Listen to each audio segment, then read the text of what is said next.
नमस्कार. संघर्ष वृत्तवाहिनीमध्ये आपलं स्वागत. घेऊया ठाणे आणि आसपासच्या परिसरामधील घडणाऱ्या महत्त्वाच्या घडामोडींचा आढावा.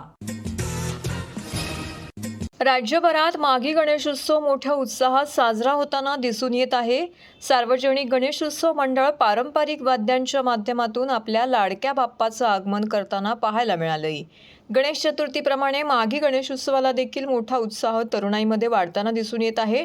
ठाण्यातील दुईसवाडी येथील रंगीला मित्रमंडळाच्या वतीने माघी गणेशोत्सव साजरा करण्यात येत असून मंडळातील सर्व सदस्यांच्या वतीने आपल्या लाडक्या बाप्पाचं आगमन पारंपरिक वाद्यांच्या माध्यमातून करण्यात आलंय. धर्मवीर आनंद दिघे यांनी सांगितल्याप्रमाणे उत्सव एकत्रित साजरी करण्याची परंपरा मुख्यमंत्री एकनाथ शिंदे पुढे घेऊन जाताना दिसत आहेत. रंगीला मित्रमंडळाचा 5वं वर्ष असून या मंडळामार्फत सर्व धर्मातील लोक एकत्र येत धार्मिक विधी करत गणेशोत्सव साजरा करतात.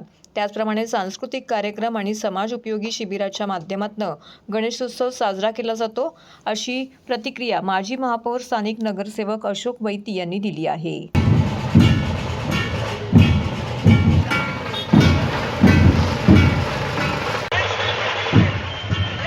गणपती बाप्पा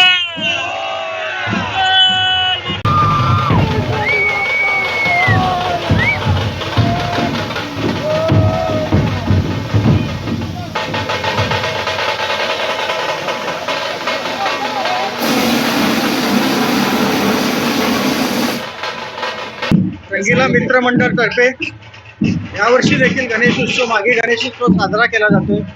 गेल्या 5 वर्षापासून हा उत्सव साजरा केला जातो. या उत्सवामध्ये सर्व धार्मिक विधी असतात आणि सांस्कृतिक कार्यक्रम अशा प्रकारचा एक चांगला मंडळाच्या वतीने कार्यक्रम दिला जातो. विभागातले सर्व समाजातील लोक एकत्र येऊन हा उत्सवाचं दर्शन असेल, उत्सव साजरा करण्यासंदर्भात असेल, एकत्र येतात. धर्मवीर आनंद दिघे साहेबांनी सुरू केलेली परंपरा आहे ते मुख्यमंत्री एकनाथ शिंदे साहेबांनी देखील कायमस्वरूपी ती पुढे नेण्याचा प्रयत्न केलेला आणि यशस्वीपणे पुढे गेलेली आहे. आपण पाहिलं असेल की कोरोना काळामध्ये देखील मुख्यमंत्री एकनाथ शिंदे साहेबांनी काय आदेश काढले होते. जे सांस्कृतिक कार्यक्रम आहेत, जे धार्मिक कार्यक्रम आहेत, ते सर्वांचं पालन करून आपण हा उत्सव साजरा करावा असे प्रकारचे आदेश दिले होते. वाद्य देखील असेल, जे वाद्य लोकांना कुठल्याही प्रकारचा त्रास होणार नाही हे लक्षात घेऊन वाद्य वाजवावे.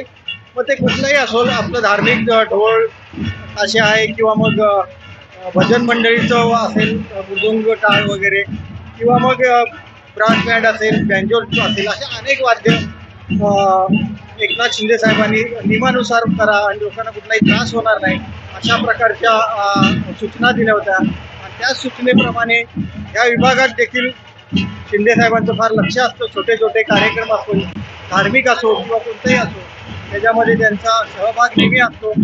कधी आता थोडासा त्यांना बिझी असतात, पण नक्की विचारपूस माझ्याकडे असेल किंवा इतरांकडे असेल ती केली जाते.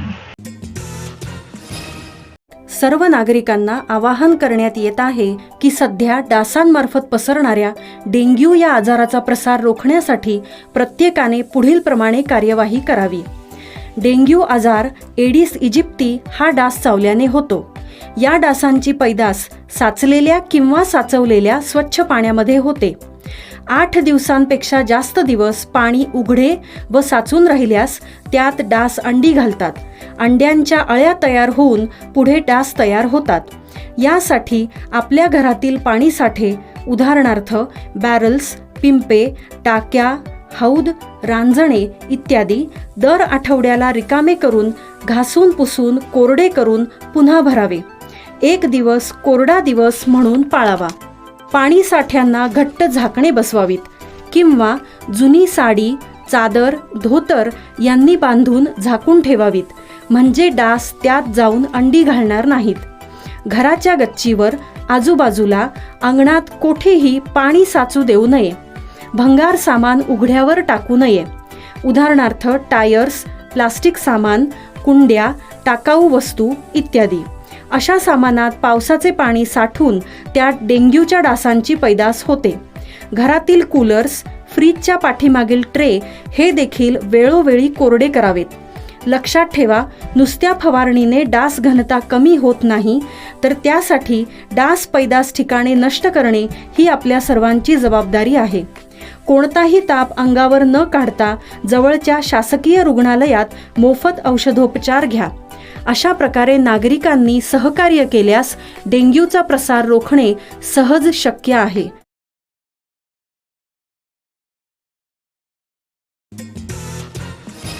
कॉर्पोरेट कायद्यावरती ICSIचा seminar western India regional council of the institute of company secretaries of इंडियाने ICSIच्या ठाणे चॅप्टरसोबत संयुक्तपणे CSB नरसिम्हन यांच्या उपस्थितीत ठाणे चॅप्टरच्या प्रांगणात new era new vision of corporate law या थीमवर सदस्य कार्यक्रम आयोजित केला होता. कॉर्पोरेट कायद्याचे न्यू एरा न्यू विजन या थीमवर आयोजित कार्यक्रमाला CSB नरसिम्हन ICSIचे अध्यक्ष ICSIची उपस्थिती होती, ज्यांनी मौल्यवान ध्येयप्राप्ती, दूरदृष्टी सामाजिक केली आणि कंपनीच्या सचिवांना भविष्यातील भूमिकेवरती भर दिला. ICSIचे मुख्यालय नवी दिल्ली येथे आहे, तसेच चेन्नई, कोलकाता, मुंबई आणि नवी दिल्ली येथे 4 प्रादेशिक परिषद आहेत. ICSIचे जाळे भारतभर पसरले आहे. तसेच कॉर्पोरेट गव्हर्नन्स संशोधन आणि प्रशिक्षणासाठी 3 केंद्रे, 72 जिल्हास्तरीय शाखा आहेत. तसेच Australia, Canada, Singapore, UAE, UK आणि USA मध्ये ICSIचे 6 ओव्हरसीज केंद्रे आहेत.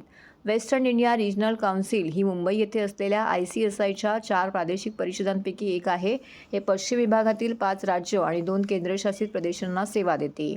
पारदर्शकता आणि प्रकटीकरण आवश्यकता, मजबूत कॉर्पोरेट गव्हर्नन्ससाठी घटक या विषयावरील पहिल्या तांत्रिक सत्रात CSS रामास्वामी कालिदास आणि व्यापार योजनेशी संबंधित तरतुदींमध्ये लवचिकता प्रदान करण्यावरती सेबी सल्लामसलत पेपर या विषयावरील दुसऱ्या तांत्रिक सत्रात CS सावित्री पारेख अनुक्रमे यांनी चर्चा केली.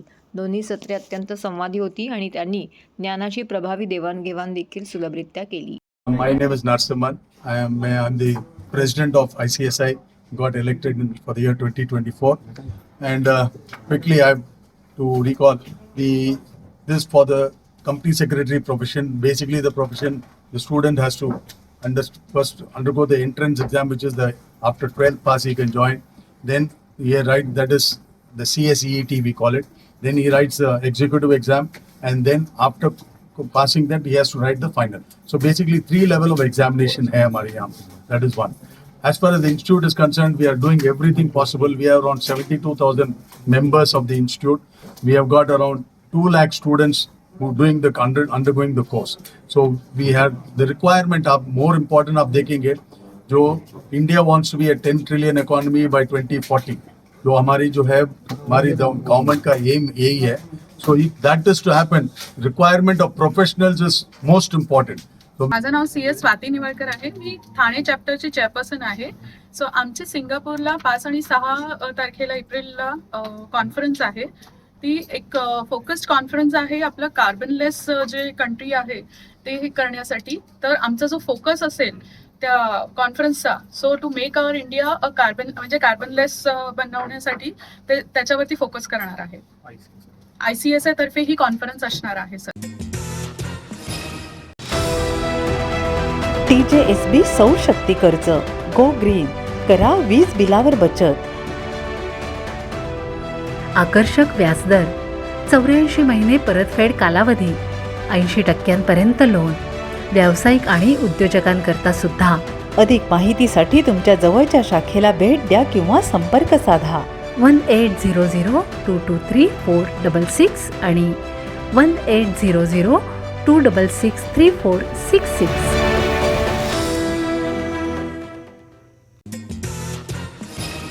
ठाण्यातील वाढती गुन्हेगारी ताबडतोब रोखा. पुण्याप्रमाणे ठाण्यातही मोकाट असलेल्या गुंडांची परेड घ्या. खासदार राजन विचारे यांनी शिवसेना ठाणे जिल्हा शाखेच्या वतीने ठाण्याचे पोलीससह आयुक्त ज्ञानेश्वर चव्हाण यांना पत्राद्वारे मागणी केली. त्यावेळी विधानसभा संपर्क प्रमुख नरेश मनेरा, ठाणे जिल्हा प्रमुख केदार दिगे, महिला जिल्हा संघटक रेखा खोपकर, शहर प्रमुख प्रदीप शिंदे, सचिव ठाणे लोकसभा सुरेश मोहिते, सहसचिव विश्वास निकम, ठाणे शहर संपर्क प्रमुख सुभाष मस्कर, ठाणे उपशहर प्रमुख सचिन चव्हाण, शाखा प्रमुख रमेश शिर्के व इतर पदाधिकारी येथे उपस्थित होते. आज आम्ही पोलीस कमिशनर यांना भेटायला आलो होतो, परंतु ते आज भेटू शकले नाहीत. म्हणून आज निवेदन आम्ही त्या ठिकाणी जे नवीन आता ॲडिशनल कमिशनर ज्ञानेश्वर चव्हाण हे इथे आलेले आहेत, त्यांना आम्ही निवेदन दिलेले आहे की आज संबंध ठाणे शहरातली जी काय वाढती गुंडगिरी आणि आज जे काय आज दहशत या गुंडांनी माजवलेली आहे. तर त्या संदर्भामध्ये या ठिकाणी आपण ॲक्शन घ्यावी. जी परिस्थिती आज महाराष्ट्राची झालेली आहे, आज तुम्ही बघितलं असेल ठाण्यासारख्या ठिकाणीसुद्धा त्या ठिकाणी शाळकरी मुलावरती मुख्यमंत्र्यांच्या घराशेजारी त्या ठिकाणी हल्ला झाला होता.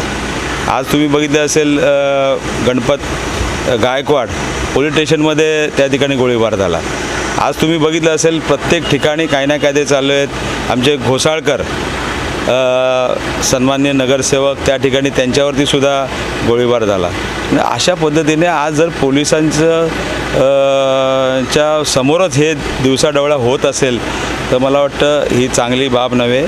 आणि म्हणून या ठिकाणी या गुंडांचा बंदोबस्त करण्यासाठी या ठिकाणी आपली कडक पावलं उचलावी यासाठी त्यांना निवेदन दिलं आणि त्यांना सांगितलं की उद्या काही झाले ती जबाबदारी आपली असेल या दृष्टिकोनातून आम्ही त्यांना पत्र दिलेलं आहे. आणि आपलं शिवसेने उद्धव बाळासाहेब ठाकरे यांच्या वतीने आज जिल्हा शाखा या ठिकाणी आज आम्ही निवेदन दिलेलं आहे.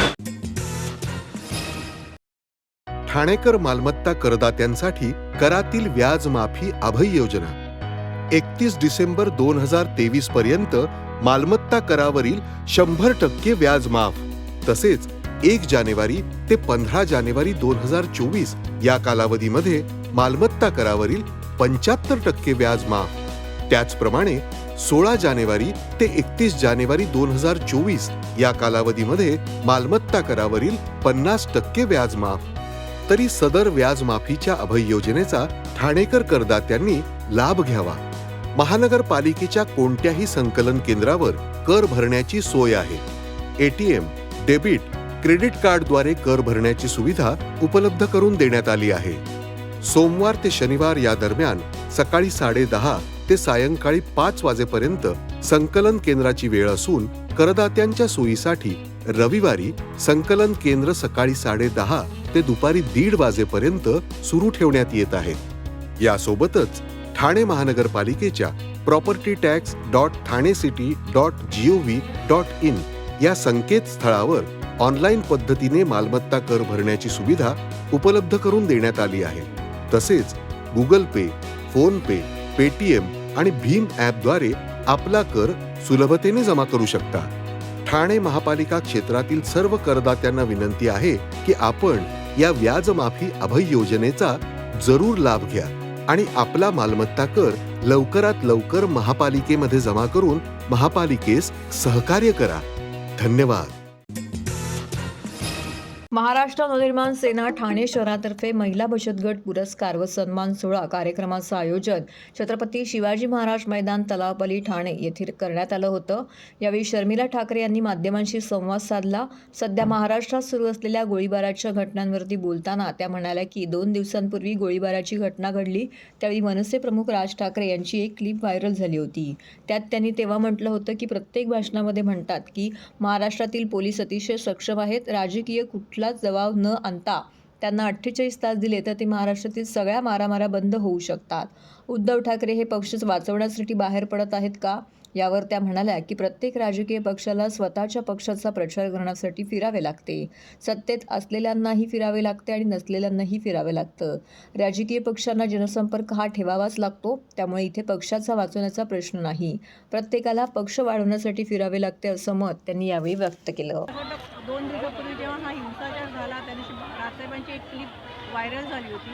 त्याच्यात त्यांनी असं तेव्हा पण म्हटलं होतं आणि हे प्रत्येक भाषणात म्हणतात की महाराष्ट्राचे पोलीस हे अतिशय सक्षम आहेत. राजकीय कुठचाही प्रेशर न आणता त्यांच्यावर 48 तास जर तुम्ही दिले तर महाराष्ट्रातलं सगळं मारामाऱ्या बंद होऊ शकतात. उद्धव ठाकरेंना पुन्हा एकदा राज्यभर फिरावं लागतंय पक्ष वाचवण्यासाठी. काय सांगाल कशा प्रकारचं? पक्ष वाचवण्यासाठी असं म्हणू नका. प्रत्येक राजकीय पक्षाला फिरायलाच लागतं. ते काय फक्त उद्धव ठाकरे फिरत नाही. जे सत्तेत असतात त्यांनाही फिरायला लागतं. जे सत्तेत नसतात त्यांनाही फिरायला लागतं. तुम्हाला लोकांशी संपर्क हा ठेवायलाच लागतो. ते काय पक्ष वाचवायचा प्रश्न नाही आहे. प्रत्येकाला पक्ष आपला वाढवण्यासाठी फिरायला लागतो. तर हे होतं संघर्ष वृत्तवाहिनीचं आजचं बातमीपत्र. उद्या पुन्हा भेटू याच वेळी याच ठिकाणी ताज्या घडामोडींसह. तोपर्यंत नमस्कार.